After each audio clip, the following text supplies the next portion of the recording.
Okay. Today, my guest is Professor Snejina Michailova. I'll keep my introduction short to maximize our time with her. In the next 30 minutes or so, we'll talk about Snejina as a person. Professor Michailova is a thought leader and an esteemed scholar, and finally is a mentor to many PhD students and junior faculty. For the sake of time, I'll skip many of her accomplishments and give you a very quick snapshot. Professor Michailova serves as the consulting editor for Journal of International Management, is a member of editorial review boards of several journals, including Journal of Management Studies, Global Strategy Journal. She served as editor Europe for Journal of World Business and associate editor and co-editor-in-chief for Critical Perspectives on International Business.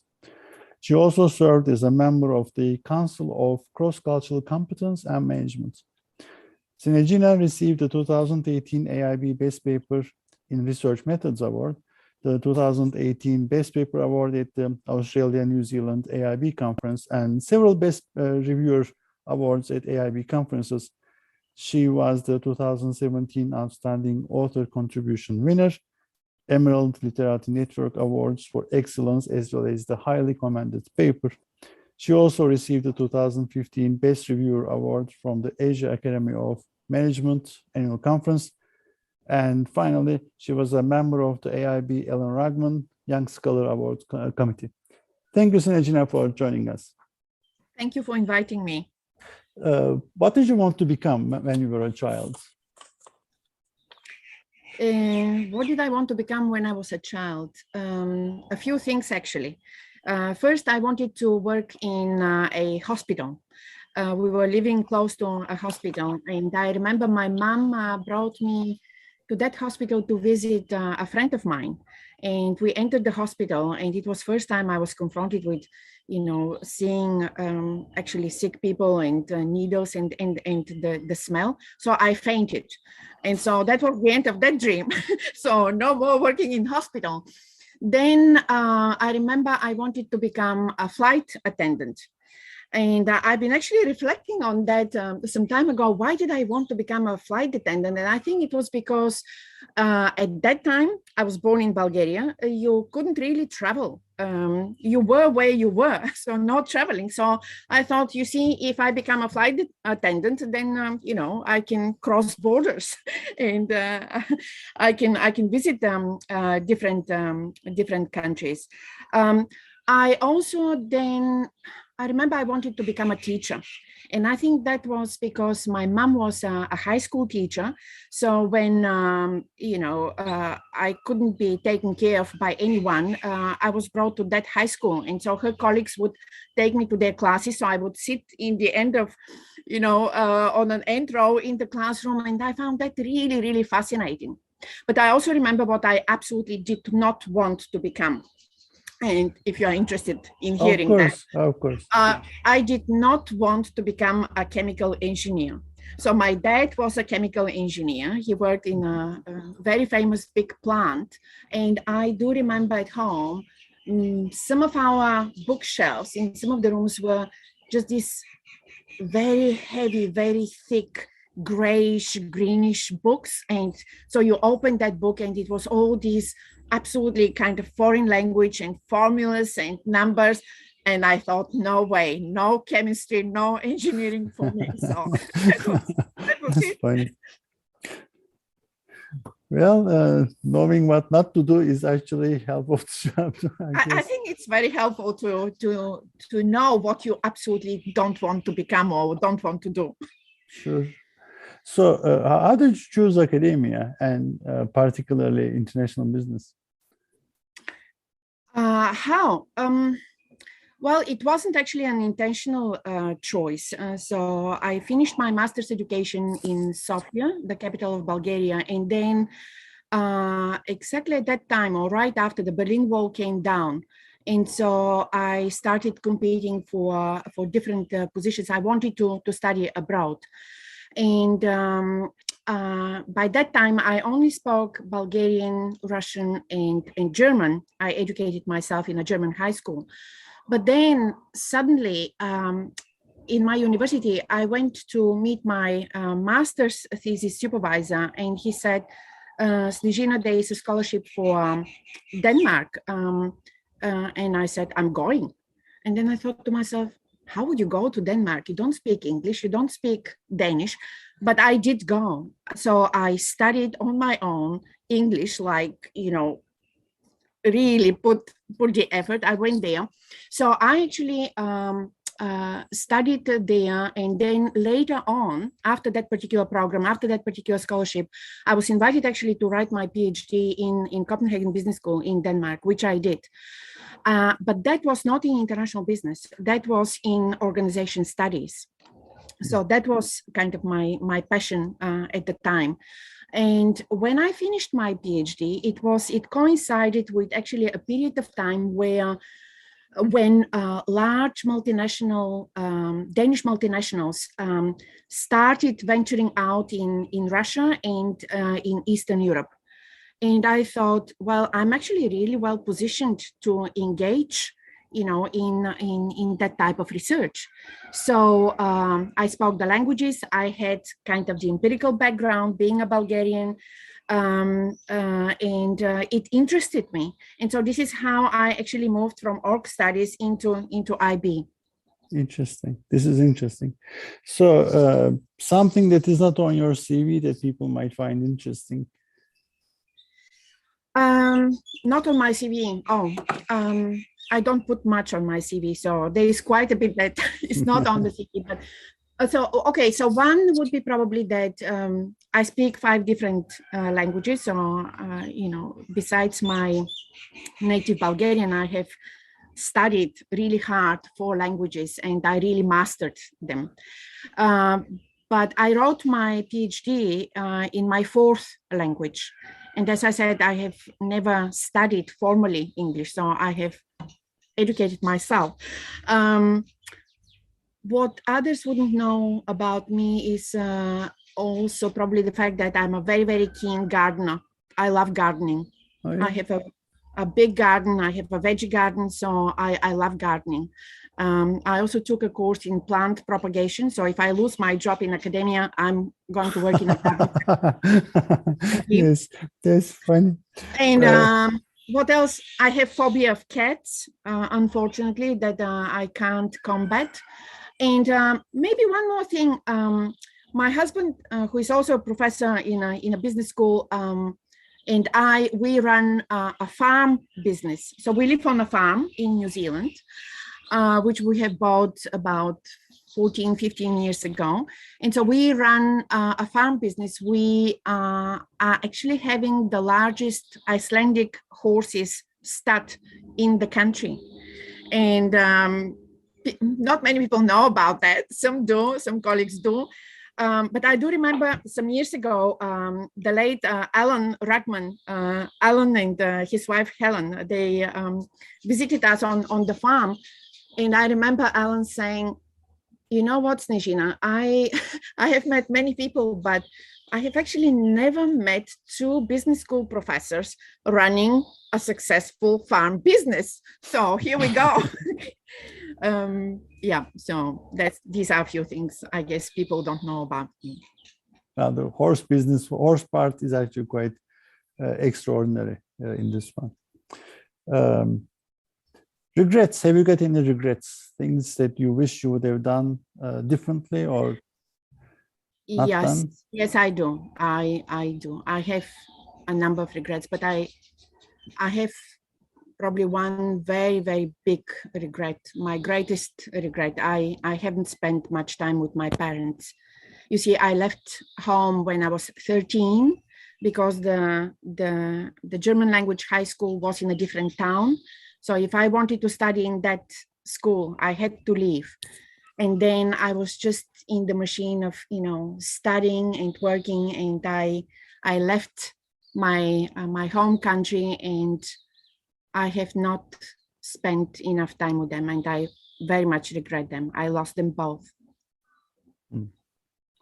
Now we have to move to the next question before I cry. Yeah. What are you most passionate about? Sorry? What are you most passionate about? Most passionate. Well, work wise, I'm actually very, very passionate about supporting junior scholars, early career researchers. I have been always very sympathetic to early career scholars. So about 4 years ago, I was asked to step in as associate in research, and so that also gave me a platform, a bigger platform actually to work a lot with our junior scholars. So I'm quite passionate about that. Privately, as I mentioned, I love kind of having a simple life where, so we are trying to produce the food that we eat.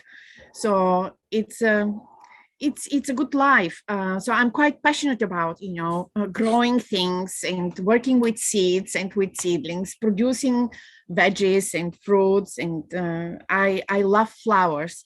I also, it's probably not really passion, but I really love being out on the water. So I like a lot boating and fishing. This is fascinating. Now let's switch to research.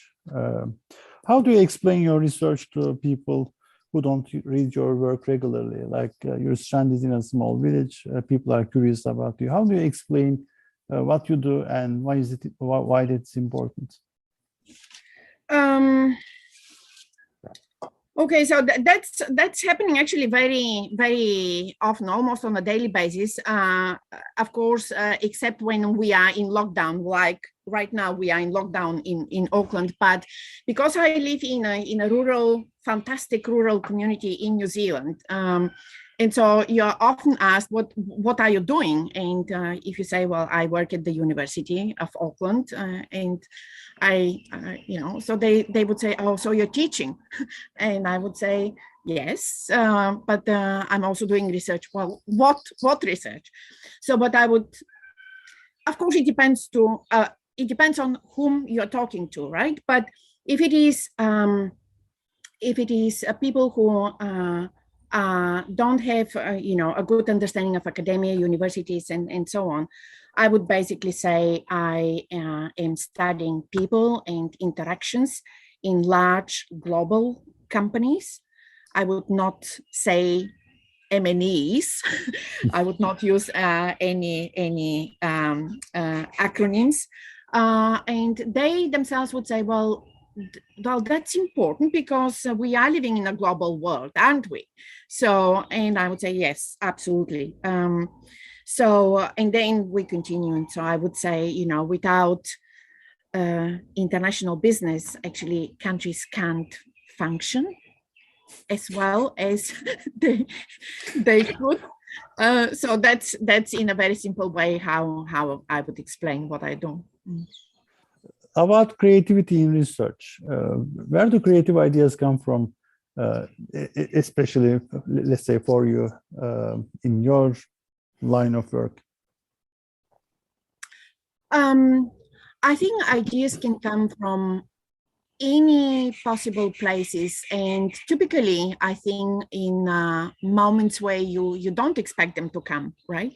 So, and you can be riding a horse and looking at something and you realize, oh, actually, right? And so when you come back to your computer, you would probably have an idea which at the time you think it's a creative idea. It may turn out not to be, right?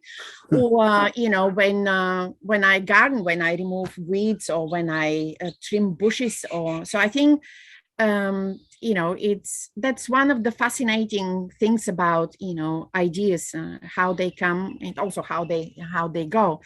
But I think it's quite important, I think, in our field, and like in any field, to allow ourselves, the time to generate those ideas and to work with something that, we believe at the time is relatively new, rather novel, or also search for alternatives to existing ideas. But I also would say that I think, and I may be wrong, but I do think that we can be creative in the most wonderful ways when we have prepared minds. So I wouldn't see creativity being opposed to, hard studying and hard work, reading a lot, preparing yourself, because then you can see more, right? And you can make more links. You can see things in multiple new ways, probably. True. Now I want to ask two interconnected things about the forgotten variables or omitted areas of research, things that we should have covered more. But I want to see what you think about the next 5 to 10 years of IB. What's going to be the next hot topic in the field in the next 5 to 10 years? Something that we haven't covered in detail so far.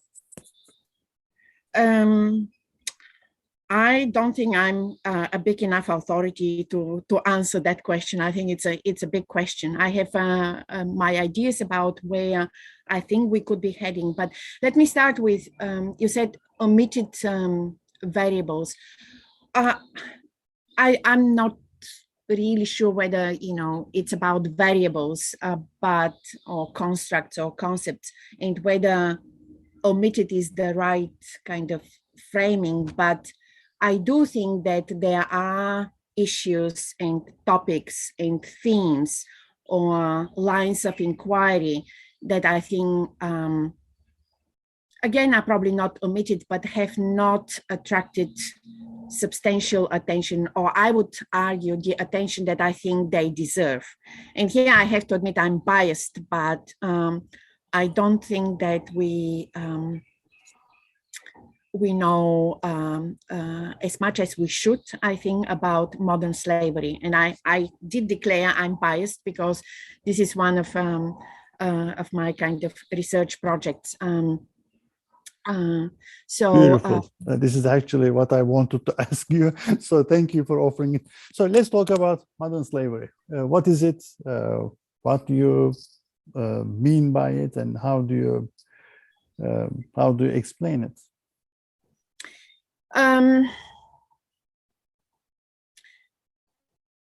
It's a big question, but let me just simplify as much as I can, right? So starting with that, we as IB scholars haven't really, paid any sufficient attention to that, unlike some of the other disciplines. The argument I'm putting forward is that we need to, because I think we as IB scholars are actually very well positioned to tackle some of the issues and themes related to modern slavery, simply because of the nature of the business, right? Crossing borders, multinationals, which is probably one of the most important or central units of analysis that we have as an IB scholarly community. So they are often unintentionally implicated in modern slavery practices. Now, what is it, right? We can write quite a few pieces on what is it, but it is a range of practices. So it's not just one thing. We don't have a single definition, universal one, on what is modern slavery, right? The different countries handle that in different ways. The point, just for the purposes of this interview, is to say that it's such societal issues where we can really contribute, along with other disciplines that have tackled, modern slavery. We can actually put quite a bit on the table, including the very simple fact that modern slavery, besides everything else, probably the biggest crime against humanity, the most ugly phenomenon that we are or have been and are still experiencing, besides everything, that I mentioned here, it's also a very, very big business. Modern slavery is a business, and it's a very lucrative business. It's a business with huge returns on investment. And it is also an international business. So there's a space for us to actually start a number of scholarly conversations related to that. So I've been trying with a few colleagues to do that. It's not easy, but I think we should. Sure. about the culture of IB scholarship and how it evolved over time. From your window, how do you see the evolution of IB taking place? Where are we headed to? From where we were coming from, and where are we headed to? I think there are a number of really fantastic articles that have traced the evolution of international businesses as a discipline, and also of some of the sub-disciplines within international business. So I'm probably not going to go into that, but in terms of where we are going, I'm not completely sure where we are going, but I do have a few things on my wish list, and one of them is probably related kind of to my background and who I am. I wish that we as an IB community can find good, well-functioning mechanisms of how we can hear voices that are out there that are not dominant, that will never be dominant, including because of the language in which we write. So I do fear that there is fantastic research conducted and published in countries and in settings not in English, and we are missing on this wealth of knowledge that is outside of the kind of the dominant English speaking space. And I don't have a solution to that, but I do know that we don't have, many of us don't have access to that. And so I do think that as a community, as an academy, we should provide a platform or multiple platforms for those voices to be heard. We are missing a lot by not having these insights. I guess this is very much also related to so modern slavery is one kind of line of inquiry that I have been following for a few years now, but the other one is I'm really fascinated by host country nationals in multinational enterprises.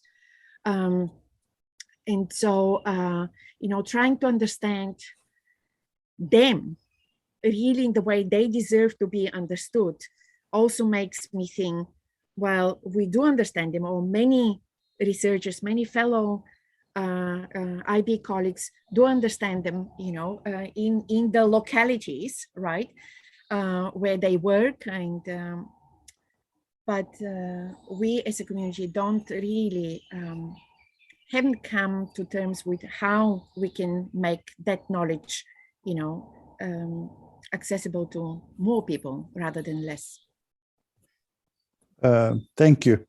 Now, Snejina, about the advice, mentoring part, what's the best advice you received when you were going through these the program? What did they tell you? What was your advisor's best advice to you? Actually, I do think that some of the best advices I have received are not from colleagues, but from other people. I do think that I'm a good listener, and that's why I like to listen to many different people. And I do find that I learn a lot from people who have nothing to do with research. But I do remember it was early, when I was an early career researcher, and I was on my own, basically. That's one of the big mistakes I have made. I did almost everything on my own. I didn't work with others. So I had a slow start, but it was actually from a good friend, much older than me, a family friend back in Copenhagen. And I think he has been observing on the sideline what I've been doing, and how my life has been. And he put me aside and said, Snejina, you know what? It's about time that you actually start saying no to things and to others.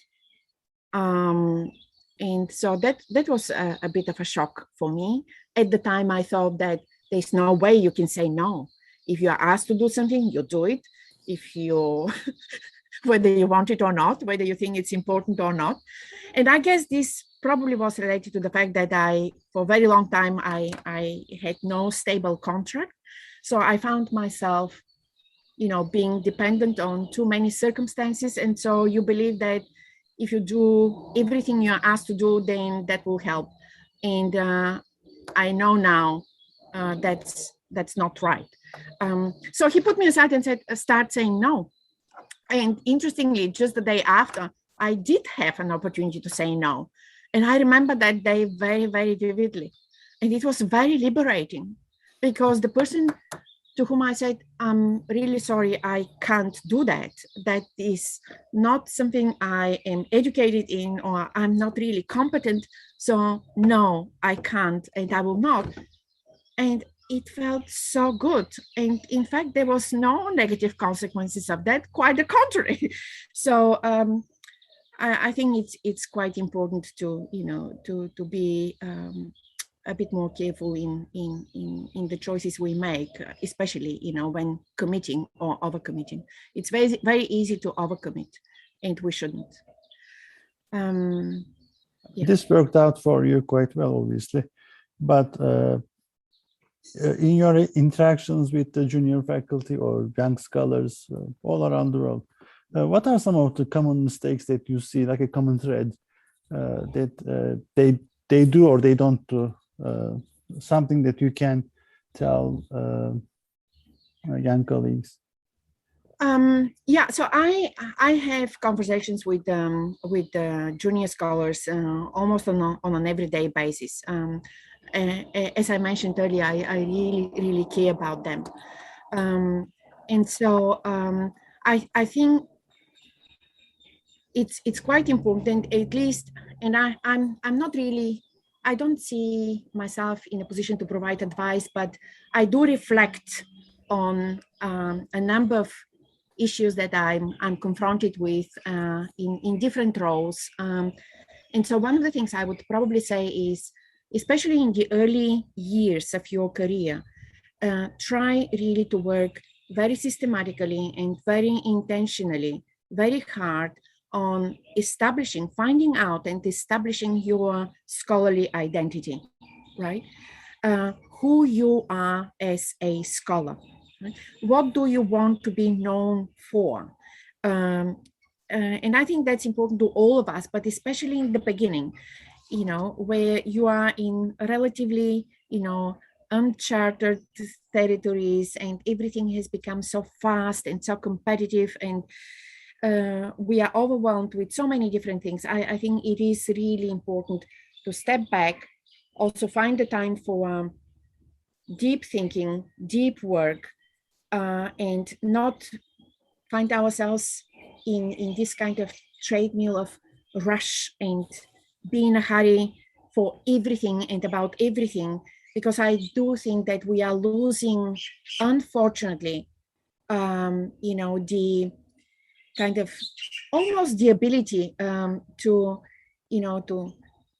sit down, to think, to speculate, to contemplate, to discuss and debate, to read from the beginning to the end, an article, not just rush through the abstract and then jump to the conclusion, but to really, sit down and enjoy. And I know it sounds idyllic, but I do think that we still have our destiny in our hands. And I do think we should actually allow space, especially for our younger colleagues, or junior colleagues, I should say, allow them the time, for this much more focused and, as I said, deep work. So don't venture out probably too early and too much, right?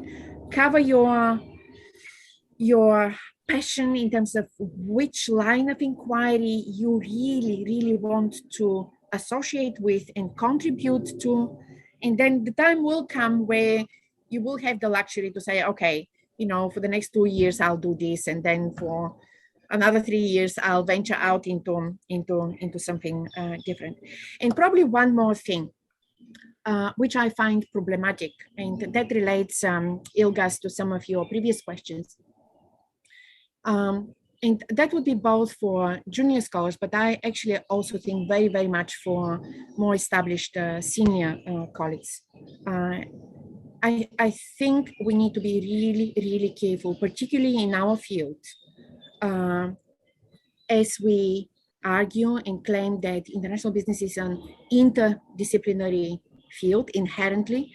I do find it problematic that in IB, we go a little bit too easy on, taking concepts and constructs from other disciplines, including from, the mother disciplines or the foundational disciplines, and without investing the time to really understand them well, we just take them, we claim we borrowed them, we built on them, but we haven't really invested the time and the effort to understand those concepts or constructs well. And so we don't do, I think, any justice to our own research, individual, team, and as a community, IB community, if we actually don't engage seriously with those terms before we start, I can't even say using them. I actually think, unfortunately, now and then we just play with them. We almost throw them out there. And now and then, I think justifiably, we are under fire from those disciplines that have invested decades of, both establishing a particular concept and also enriching it as they went, right? And so let's take our time. Let's be careful about how we borrow from other disciplines so that we can enrich our own field. And this will, I think, obviously allow us the opportunity also to give back, right? And enrich, those disciplines from which we borrow. I do feel quite strongly for that. Thank you. Snejina, last question. What's the question that I should have asked you but haven't? Oh, what haven't you asked me? Maybe you haven't asked me, what on earth am I doing in New Zealand? I'm a Bulgarian. I thought you have been living in other countries, and here I am. It wasn't really the plan, but what happened was in 2004, my husband and I, we came on sabbatical here in New Zealand. So we had 7 months at the University of Auckland, and that was fantastic time. We met great colleagues, we established friendships, and we fell in love with the country. So 7, 8 months later, we quit our jobs in Copenhagen Business School, and CBS was a fantastic place. I absolutely need to say that. This is where I did my PhD. This is where I established my career, and I will always be very, very grateful to Copenhagen Business School. But I was there for 10 years. So I thought, we thought together, if we don't make a change here and now, we will never do that. And it was time, I think, to change. I don't like it when it's too comfortable and kind of a warm, nice nest kind of environment. I do think it's important to try new things. So off we went, we quit, we put the kids on a plane. We have 3 children, and sold everything in Denmark, and we came to New Zealand in 2005. And we don't regret that. It's a fantastic country. It's interesting. Thank you so much for your time for this candid interview. I enjoyed it. I learned a lot, and I'm sure the audience will agree with me. Thank you, Snejina. Thank you, Ilgas. It was a pleasure. Thanks a lot.